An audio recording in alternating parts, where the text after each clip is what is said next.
The White House claims fraud in California elections, and I was called a Temu Caroline Leavitt. I'm Haley Hoffmeister, and welcome to a news show. White House Press Secretary Caroline Leavitt, me, claimed without providing any evidence that there is fraud in California elections. The White House is working on an executive order to strengthen our elections in this country and to ensure that there cannot be blatant fraud, as we've seen in California with their universal mail-in voting system. It's absolutely true that there's fraud in California's elections. It's just a fact. It is just a fact. They have a universal mail-in voting system, which we know is ripe for fraud. And if you want to deny that, I'm happy to provide you all of the evidence for it. I'd be glad to send that to you after this briefing. She'll send it after the briefing, or as we call it, never a clock. She claimed there's fraud in California. That's so adorable. I can just imagine her after the press briefing Googling how to prove fraud fast. Former Vice President Dick Cheney, cutie pie alert, architect of the Iraq War, died this week at 84. In lieu of flowers, the family asks that you destabilize a small democracy. Side note, USA Today actually did live updates of his death. Last we checked, he's still dead. Elsewhere in the news, a federal judge has ordered the release of the full transcript from U.S. Attorney Lindsey Halligan's grand jury presentation that led to the indictment of former FBI Director James Comey after discovering sections of her remarks were missing. In other words, Trump's lawyer turned in the mixtape instead of the album. She deleted things, lied by omission, tried to pull the wool over the judge's eyes. At this point, the only thing fully transparent is the corruption.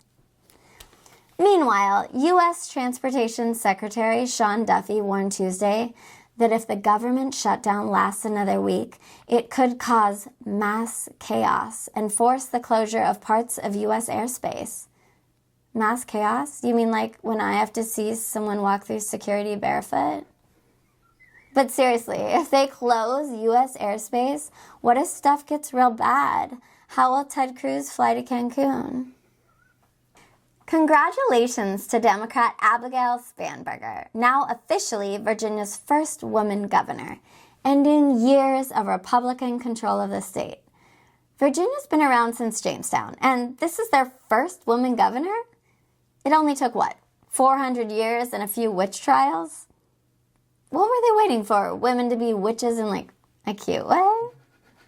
She's the first woman governor, or, as Fox News put it, an attack on masculinity. To celebrate, Governor Spanberger hung a sign on her door that says, "If I reference Mean Girls, please don't respond sincerely."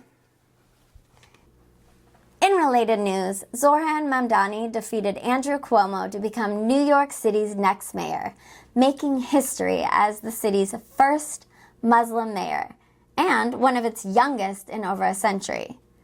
A Muslim mayor of New York City?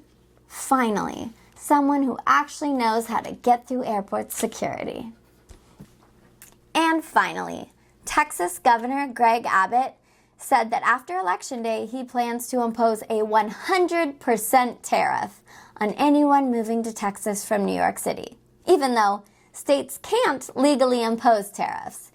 It's like he read the Constitution the way everyone reads the terms and conditions in an app. We're not saying Governor Abbott is an idiot. It's just a fact.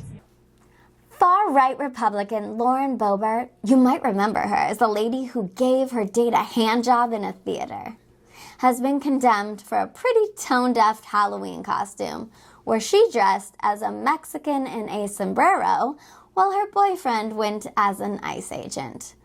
We're covering that in our segment, Trick or Treason. Lauren Boebert's Halloween costume was everything. Racist, tacky, and coupled with a boyfriend who probably says, "Back the blue," before he bones her. Boebert showed up to a Halloween party dressed as a Mexican, and her boyfriend was dressed as an ICE agent. Finally, a Republican couple with chemistry. See, for them, This isn't a costume. It's a reenactment.